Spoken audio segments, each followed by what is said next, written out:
Hey folks, it's me, David Stewart, your friendly neighborhood thought criminal. Today we're going to talk more about free speech and also World of Warcraft. We're going to butt those two things together and we are going to talk about the new silence penalty that has been announced by the dev team in the World of Warcraft. And I think it's a great opportunity to talk about and apply some of the things that we have been talking about in this channel over the last couple days. Especially in regards to like what venue rights are and what constitutes speech, and also a chance to talk about World of Warcraft, something that I've cared about because I've played for so many years, and sort of what this means for the game and what I expect it to do in the game as well. So let's take a quick look at it. Here's the gist of the silence penalty. I'm not going to read this whole spiel to you. You may read it on your own, and I will link it down below. But basically, if you are found to be naughty in chat, if you've engaged in some naughtiness, then you will basically be silenced for 24 hours from the game. You won't be able to chat you won't be able to chat in raid or group or in trade chat. You actually won't be able to send mail.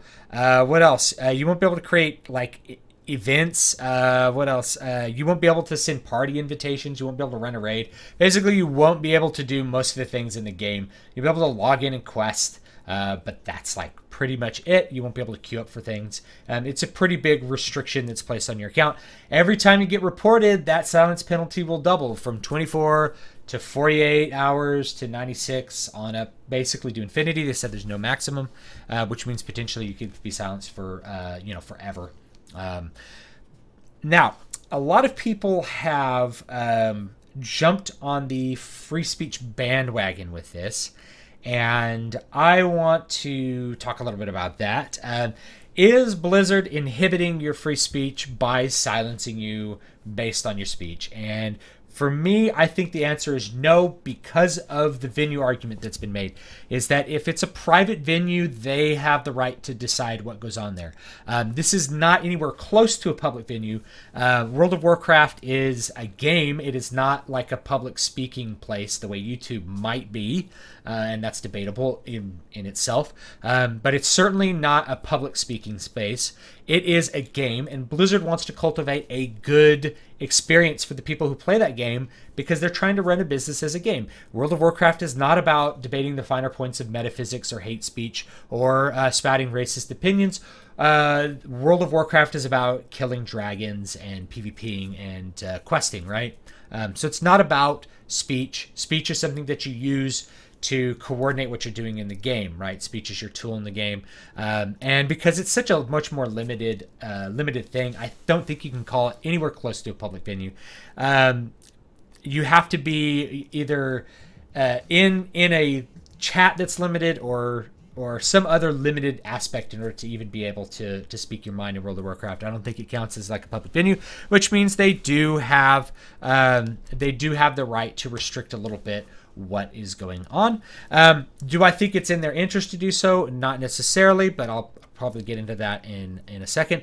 The problem with this for players is really that the conditions upon which being silenced hinges are very amorphous. So to quote, you are going to be found to be abusive in chat or engage in inappropriate chat behaviors. That doesn't really mean anything, right? So what does abusive mean? Does abusive mean if I say you suck when somebody is acting a fool in the instance? Is that abusive behavior? What is inappropriate chat behavior? Is that spouting hate speech? People have been throwing the hate speech word around. So we don't know what that means, but it's so broad, just like the word hate speech, that it could mean whatever anyone wants it to mean, which is a problem.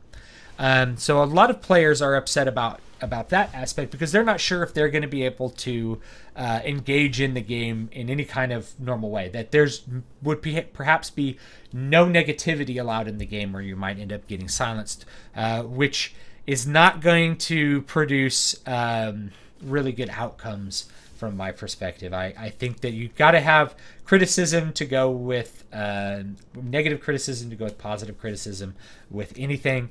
Just because something is negative doesn't mean it's abusive. If somebody's really being stupid, if they're fishing in Alterac Valley and you send them a tell, it's like, hey, asshat, stop fishing and help us win. And they're like, you know what, that's abusive. He called me asshat. And then you get a silence ban. Well, I mean, what about this person who's fishing in Alterac Valley and not contributing to what people want in there? Is he being abusive by wasting everyone's time and resources? I don't know. Because it's amorphous like that, I think that that's going to end up being not a good thing ultimately for players. They did say that there will be an investigation when there's a report of it, and there have to be like multiple reports. But I am a little bit critical of that. So leaving a little bit to the side the free speech argument, let's talk about some of the specifics of what I expect in the game. First of all, I think it'll go one of two ways. They say that there's going to be an investigation. However, I think that there won't be. I think that they will automate the system. And the reason is because if you look at other things that they say that they investigate, like botting, they don't do that. It just automatically bans someone, and then they get unbanned later if they aren't botting, like if they're multi-boxing or something like that. So other systems are a little more automated. The other thing is that if you think about GM tickets, if you're old enough or you've been playing the game long enough to remember, 9 years ago, you could get a GM ticket answered in like 15 minutes.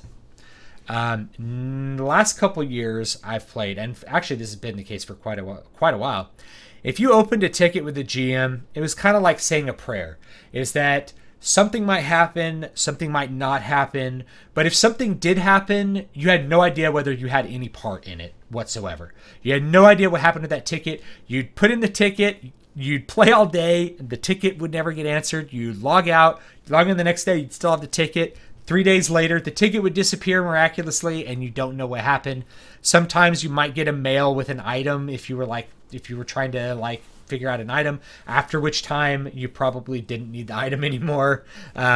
So anyway, tickets have been really bad, which says to me that the customer service part, like those GMs, are really, really overworked and they're very understaffed, which means for them to do an individual investigation on all of these claims, it's going to be incredibly arduous. So they're probably going to automate it. So either it's going to be automated and be abused. So if it's automated, then it's going to be really easy to abuse. You just get a bunch of people to report somebody, and bam, off they go. They're silenced and they're punished.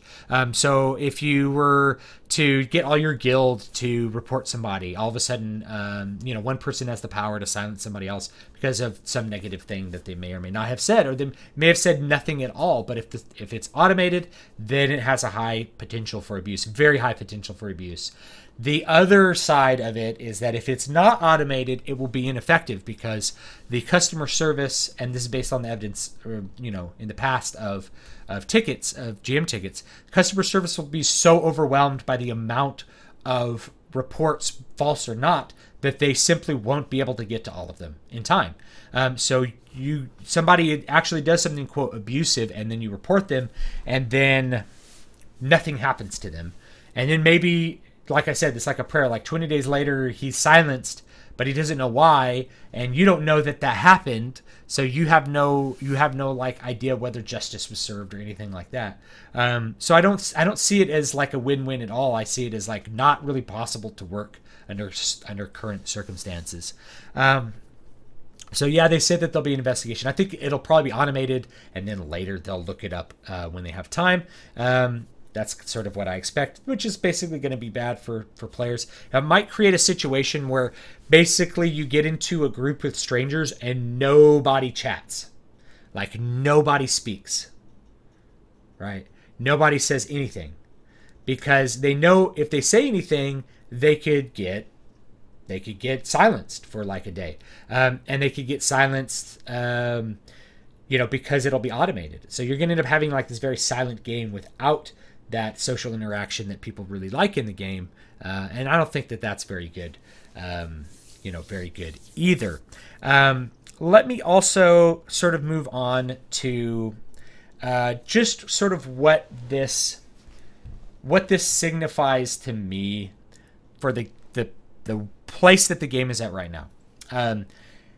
I think that the community for World of Warcraft has gotten much more toxic over the last couple of years, like exponentially much more toxic. And I go back and I play vanilla in a different place and location, and the community is great, and everybody's getting along. And even if you don't get along with someone, you find some civil way to interact with them and make it work. And now we don't have that. And I point the blame at all of the cross-server stuff. As you increase anonymity, people feel less socially restricted when it comes to the things that they do and the things that they say. If you imagine your community outside of World of Warcraft, if you go to church, you're probably not dropping a lot of F-bombs at church because that community doesn't want those F-bombs, and it will enforce negative social consequences on you if you start saying the F word. But in a different situation, it might be permissible based on however that social order presents itself. Likewise, you may internally hold some very racist views, but you may not say them, you may not espouse them because that would make people upset with you. People would call you a racist, or they wouldn't invite you to parties, or you'd have all this negative fallout from it. So people have a very natural way of restricting their speech and offensive ideas, and it's called the social matrix. And the more plugged in you are to your social matrix, the more your speech is going to be influenced by that. And I actually don't think that is a bad thing, right? I think that's just part of being human. I think the danger really comes from speech being restricted by the government, because they're the ones who use force to do it, and they're the ones who are making it arbitrary. Like, hate speech is a very arbitrary thing. I think once upon a time, WoW really had that community because we have these small isolated servers. If you really pissed off one guild, they could tell all the other guilds not to invite them, and that actually happened. I remember that happening.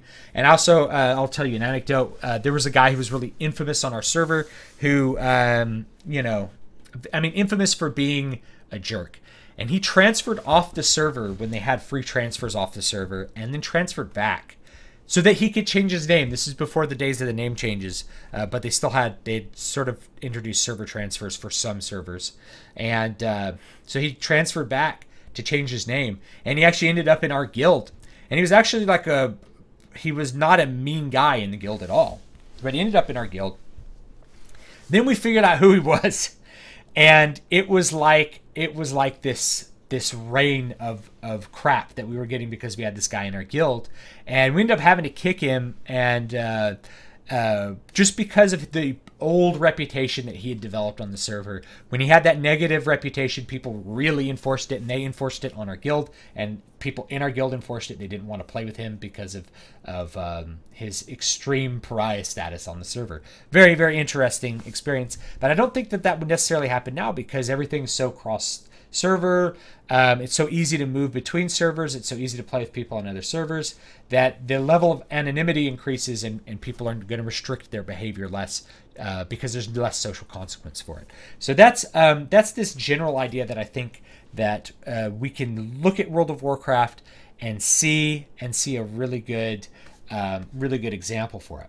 Now, the last thing that I'll say about this, having covered, I guess, everything I want to say about it, is I think that this is actually a little bit of a I can't think of a good adjective, a wicked thing for Blizzard to do, because what they're doing is they're saying, we're actually going to tolerate really bad behavior. We're not going to ban these people. Rather than banning jerks, we're going to silence them so we can keep taking their money. Right? Because if people get banned, they might get more upset enough to unsubscribe, right? But if you just silence them, then you're still getting their subscription money. So it kind of seems like, talking out both sides of the mouth with this sort of policy. But we'll see how it works out. I did mention a couple of videos ago that I am in the WoW Legion beta. I haven't had a lot of chance to play it. I did play the first scenario, and here's my first mini report on it. The opening scenario for the expansion is the most boring thing I've ever done in World of Warcraft. It's the least interactive thing I've ever seen, and it's really stupid. But we'll see how the quests go. I was very disappointed with the opening scenario. Not that my expectations are super high, but it just seemed extremely pointless. But I want to give you guys some more information as I have time to play the game. Hopefully, I've been working ahead on my book, so tomorrow I'm going to try to have like a gaming day tomorrow and have some fun. And you guys will probably be seeing this tomorrow, by the way. But have a great one. I really appreciate you watching. Please let me know your opinions on it and how to apply these concepts of free speech in this particular environment. Whether you think Blizzard's in the wrong or you think that they are totally within their rights to do this. I happen to think that they're within their rights to do this, but I don't really like the policy as a gamer. I don't really like the policy because I'm worried about the abuse. But please give me your thoughts. Let me know what you think. Don't forget to like, comment, and subscribe. And if you want to support the channel, please consider buying my book, Muramasa Blood Drinker. I have it linked below. If you do read it, it's 99 cents. I would thank you so much for reading it. If you do read it, please you do me a great favor by having a review on the book page on Amazon to help inform other consumers of whether this is a book that they might like or might not like. That's the important thing, is that I love great reviews, but it's okay to give a middling or a bad review if it's going to inform people not to read the book who would be really upset if they read the book. So it's good to provide good consumer information, and I want you to help humanity out by being part of the good consumer sphere. And I will see you next time. Keep the fire burning.